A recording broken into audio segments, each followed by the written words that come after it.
And there's the recall out here with the remaining units, and Cats loses his third base, which is a little bit unpleasant to say the least. In the meantime, Cats wasn't really able to break this front or do anything along those lines. Alicia actually manages to get a probe in there, which is really wonky, and he's now going to follow it up with Stargate play. Alright. Interesting. Proxy Pylon will get cleaned up, but it leaves Cats with a whole bunch of units that he can't do anything with, because hitting the front now is not even an option. There are way too many sentries, and the Mothership Core is there starting to charge energy for a Photon, which means that any attempt to attack here by Cats is just not going to work. Cats is going to build a Hydra Den, and probably try and go with that, and that is a good build, especially considering his opponent did go Stargate. The question is, does he know that? The answer is no, he does not. Nope. Stargate is right there, so he doesn't actually have any scouting information. But it's a good read, I feel, by Cats. It's a really good read. We're going to be seeing some pretty heavy airplay. It may be Void Rays. Yes, that's exactly what it is. With air weapons, it's likely to be. It wasn't likely to be Oracles or Phoenixes, really, in this situation. So, yeah, he's going to go with the Gateway Void Ray build, which is good. It's a good build. However, of course, Mass Hydralisk will shut that down. So it's something that Cats needs to be aware of. But I think Cats realizes he's definitely going to see now. Overseer moves in. He's going to actually see the Stargate and the Void Ray pop out, which is absolutely huge for him. And he's going to be vindicated. He's going to say, yep, this was exactly the right build. Clearly going for Hydra was a good idea. He also went for Grooved Spine, so that is a defensive Hydralisk build, not an offensive one. If it was offensive, he would, of course, go for that big movement speed buff first, not second. So Grooved Spine and +1 missile attack's really, really good here. Phoenix does scout the Hydra Den. It is also aware of the Hydras getting an upgrade. So he may decide not to build any more Void Rays. He is kind of committed to it now, but he is expanding on this. So if his opponent thought that there was going to be some big 2-base playoff of this, he's wrong. That's not actually going to happen. Cats does have an Overlord in position that would allow him to scout the third if he chose to move it. Oh, wow. Alicia's adding on 2 more Stargates. So, yeah, he's going mass Void Ray here. He could also add Phoenixes into the mix. That is a really good way of dealing with Hydras. If you've got a few Phoenixes, you can lift Hydras up and kill them very quickly, especially with +1 air weapon, because Hydras are light units, and they don't really have all that many hit points. So it may very well be that even though his opponent knows what's coming, he can't actually stop it, because we're seeing full-on Skytoss transition here from Alicia, and that is difficult. Infestation Pit now coming down here as well. Don't necessarily expect to see the Hive. May see Swarm Hosts. That is probably a pretty decent option here. There is, however, a large army coming towards the third base from Cats. He doesn't... Oh, is he actually going to swing towards the third? He doesn't know that the third is there, but... looks like he's not actually going to make the assumption either. Maybe he swings around to the third base. Yep, he's going in that general direction, so he's going to check and see if there is one. There is an army available. The Photon Overcharge is not going to be available yet because the Nexus isn't done, so Alicia will have to play extremely defensively here. This is actually a very dangerous army from Cats. It's going to strike with a +1 timing. Mothership Core now in effect. Photon Overcharge is in effect as well. We're going to have to see some good sentry play, which is exactly what we get, but he does lose the Mothership Core in the process. Not the greatest control here from Alicia, and this army from him is not that big. However, the Hydras are going to die very quickly here. There's a lot of Void Rays, and Cats isn't able to do anything about that. And that attack was soundly crushed there by Alicia. Very few units killed by Cats, and units lost for Cats, as you can see, is double his opponent. So Alicia's in a great spot now. That attack absolutely failed, and now Alicia's going to be able to mass Void Rays. Now, if you build nothing but Hydras, is that going to be enough? Generally not. We may actually see Infestors coming out here rather than Swarm Hosts, simply because you need those Fungals, you need those Infested Terrans to actually deal with this. Protoss Air coming in as well. Level 1 is already done. 3 more Queens being added on, so we're going to have to see a really hyper-defensive Zerg here. And beating pure Skytoss and Mass Void Ray is just really hard. It's very, very difficult to do. Swarm Host is being added into the mix, which, again, yeah, that's good too. What we need to see here from Cats is a very solid defense that obliterates the Void Rays. The thing about the Void Rays is they're going to be pretty difficult to replace. They're expensive, and they take a while. So, if he's able to beat this Void Ray army, which I don't think is that likely, but if he is able to beat it, then he'll be in a good spot to start launching counterattacks. I'm talking about Ling run-bys on the third base, gut that mineral line, maybe you Nidus, and you actually use Hydras at the front, but really with speed you don't need to do that. You then go for a Hydra counterattack, you bust down the front. This is very Artosis Pylon right here from Alicia. These 3 gateways could be shut down with a good snipe, which would cause a huge amount of problems there for Alicia. He'd have very few gateways available. Lots of Void Rays coming in, though, and again, Cats is struggling. There's actually going to be more Void Rays than there are Hydras here, which is just horrible. That's going to be very, very hard to deal with. A fourth base is most assuredly going to get cancelled here by Cats. There's no way that that's going to stay up.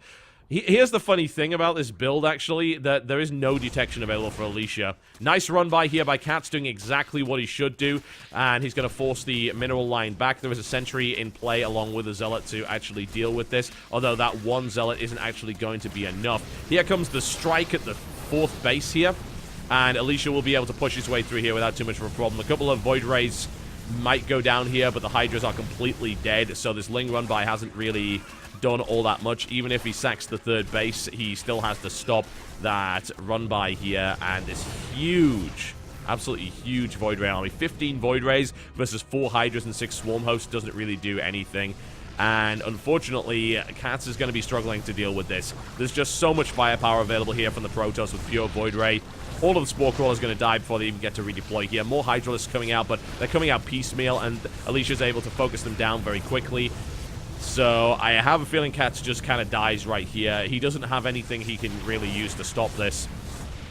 The Swarm Hosts are a nice idea, but at the end of the day, you just can move past them, so it really doesn't matter all that much. Alicia's now going to kill the Lair, he's going to kill the Hydra Den, he's going to pretty much kill everything with the Mass Void Ray, and the supply tells a very ugly story. GG, ladies and gentlemen, and that is Cats taken out here by Axiom Alicia, who is currently up 2-0 in this best of 9 series. Do we see one of the 2 big Korean powerhouses from Root come out now? Considering the rules of this tournament, which allow for a resurrection of any player on the ace match, I would expect to see...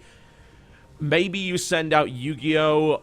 I wouldn't send out Sage in this situation because Alicia's PvP lately has been godlike, so that seems like a really bad idea. I think, honestly, we have to see either Yu-Gi-Oh! Or Vibe come out now to actually deal with Alicia. We will find out after this break, folks. Don't go anywhere.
Alright, ladies and gentlemen, are you ready for the next game? I certainly am. We're going to be going into it right now on Ohana.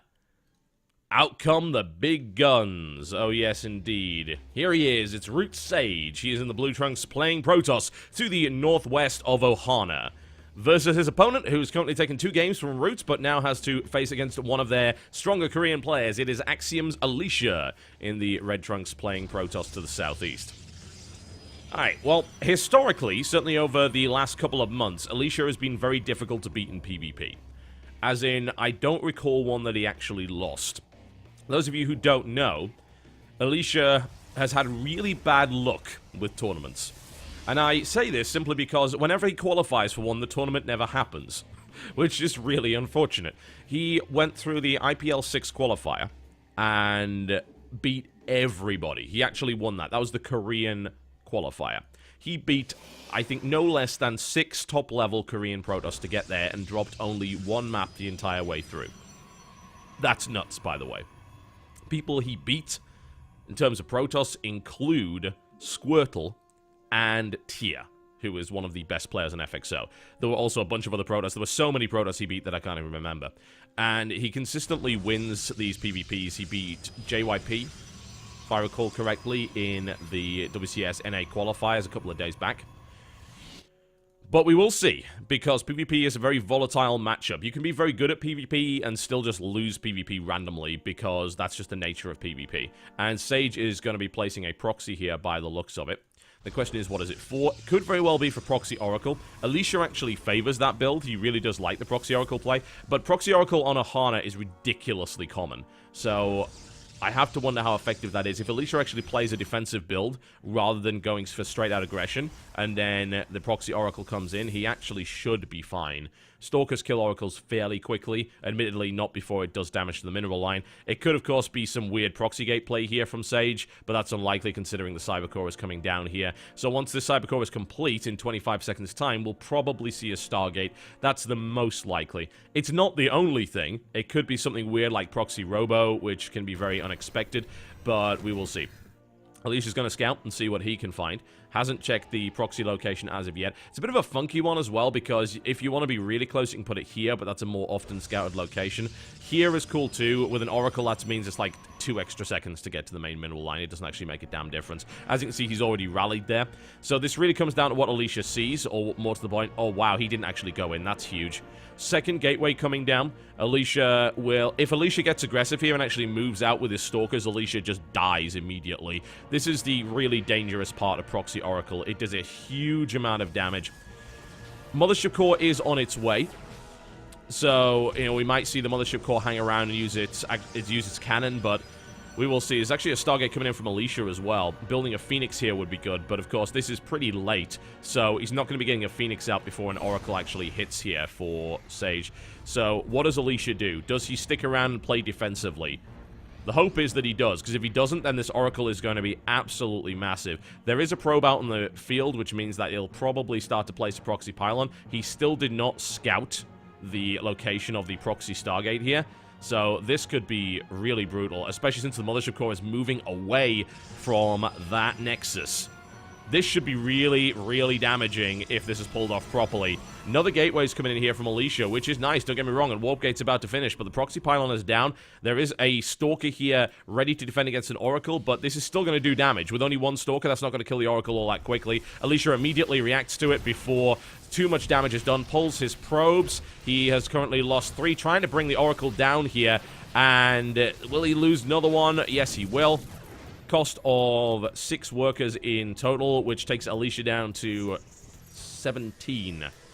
That's pretty bad, actually, especially in a 1-base versus 1-base scenario. That's exactly what you want to be doing. Sage has done what he needed there, and he, by the looks of it, isn't even going to build another Oracle. He wants to prepare for a defense, and he should be able to do so pretty well. If you look at the probe count, he's in a great position to make this work, and he should be able to do damage here. The Mothership Core now knows about this proxy Stargate. The awful thing about this Stargate is that if it's not powered down, then he can still send another Oracle in at some point. Oh, Sage actually is going to see that Oracle. That is huge. Alicia is not going to get any surprise here whatsoever. Sage is completely ready to defend against this, and this counterattack with the Oracle isn't going to do anything. So Alicia now either needs to prepare to expand, in which case he is behind, especially since Sage is actually going for Blink here as well. Or he needs to go for some big attack on the front. Otherwise, he is in a really horrible spot. His tech is way behind in every respect. His Twilight Council only just coming down here. Blink coming in. Alicia's going to wait. What I think Alicia's going to do here is he's going to wait for his opponent to attack, and then he's going to backstab with the Oracle. Alternatively, he's not going to do anything of the sort. He shows the Oracle, and there's no way he can go in there. However, the fact that this Oracle is still here is a threat in and of itself. It says, hey, I've got an Oracle. When you move out, either you're going to move out with a reduced force, or you're going to deal with the fact that I actually have an Oracle in play. And he's moving around the usual defensive area of these Stalkers. The thing is, these Stalkers will have Blink in the next 30 seconds, but this Oracle's actually going to hit directly before that. This aggression's coming in, and that pylon is, of course, going to be cancelled. Alicia takes down 2 probes. He can take down 3. He can take down even more than that. He's actually focusing on the Stalkers, which is completely wrong. He's going to lose this Oracle with only 3 kills, which is really bad. He's now dealing with this engagement on the front here, and Sage is just powering forward. Alicia's going to have... I don't even think it's possible to defend this, actually. That had to do damage, it didn't. It's 10 Stalkers with Blink versus 3. I don't see any way of Alicia actually defending this right now. He is going to go Dark Shrine, which is a pretty good option here. In fact, it's kind of the only option he really has. But the question is, does he even live long enough to make that work? He does have a second Photon Overcharge available here, which will certainly help him in this scenario. But defending this is going to be very, very difficult. He is defending against Blink here, which is absolutely massive. Very, very difficult thing to deal with. There's no Blink coming out here from Alicia either. Another Cyber Core coming out from Alicia, actually. He's building a backup Cyber Core at the back because he knows that it's vulnerable. If he loses that Cyber Core, he is dead. He knows that. Dark Shrine is up in 25 seconds here. There is another Photon Overcharge available as well. But of course, with Blink, it's going to be very, very easy to micro against that. Alicia does not have Blink. He's waiting for this to finish. He's got to warp in Dark Templar, which actually might be enough to throw this back. It really, really might.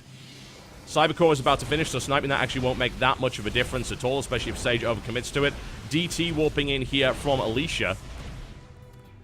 Now, here's the thing. An Oracle is going to detect this. Sage has an Oracle. He can build one at any rate. So this DT is only going to do so much. He can, of course, harass with it. There's another DT warping in, and Alicia is going for that big Dark Templar backstab. The Oracle can only be in one place at once. So right now, Alicia can actually completely destroy the economy of his opponent. There's no detection for this whatsoever. And Sage is now actually in a spot where you would say, oh, what do I do? Well, Sage is probably going to have to go for a big base trade here. With Blink, he can still do that, but bear in mind there is going to be another Photon Overcharge available in the next 35 or so seconds. The mineral line of Sage has been essentially destroyed entirely, and there are actually no minerals left for Sage either. So what he's got now is his army. That's it. That's what he's got. There's one Oracle on the field. There's going to be a second Oracle as well. Sage is going to go and attack right now. Alicia must defend against this. It's a really nasty base trade scenario. There is actually no Photon Overcharge energy available here as well. Sage could still win this from this position. Time Warp goes down, making things very, very awkward to micro here for Alicia. He's losing multiple Stalkers. He needs to keep that Militia Core alive. He needs a few more seconds in order to get that Photon Overcharge in play, but will he even have any Stalkers left by the time that actually happens? Warping in another DT might be helpful here. The Militia Core goes down before the Photon Overcharge. Massive play there by Sage. Absolutely huge. And of course, DTs have powered down everything here, but we're now in this weird base trade. Sage can't build any more units. He's only got what he's got. And he's got Blink, which means that, that's good in and of itself. But there are actually enough probes here, I feel, to actually do the damage necessary. He walks right into the Time Warp, which I definitely don't like. Oracle's now moving into play here. It's currently 6 versus 5 and 2 DTs. The Oracles are now dead. Alicia is continuing to push forward, and Alicia actually has it! GG. The probes are the heroes of this particular matchup.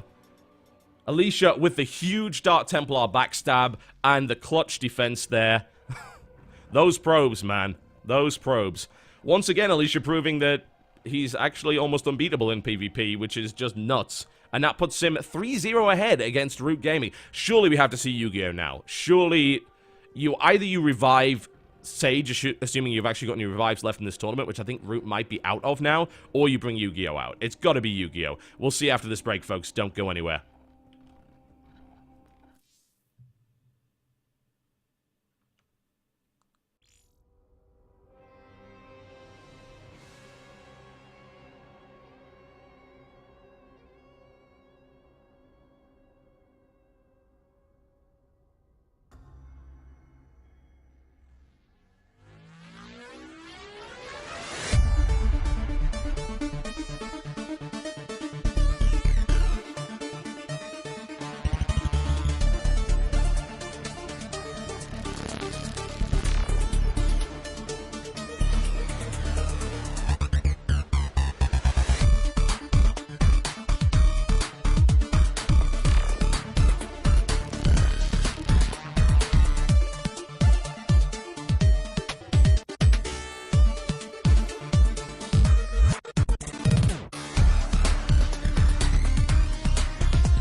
All right, ladies and gentlemen, are you ready for the next game? I certainly am. It's going to be on Akalon Wastes, and I think we all knew who Root was going to bring out, but let me introduce him to you anyway. Ladies and gentlemen, here we go. The Zerg player to the northwest of this particular map in the blue trunks. He is Root's Yu-Gi-Oh!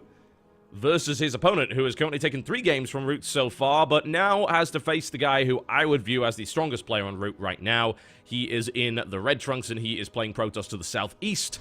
It is Axiom.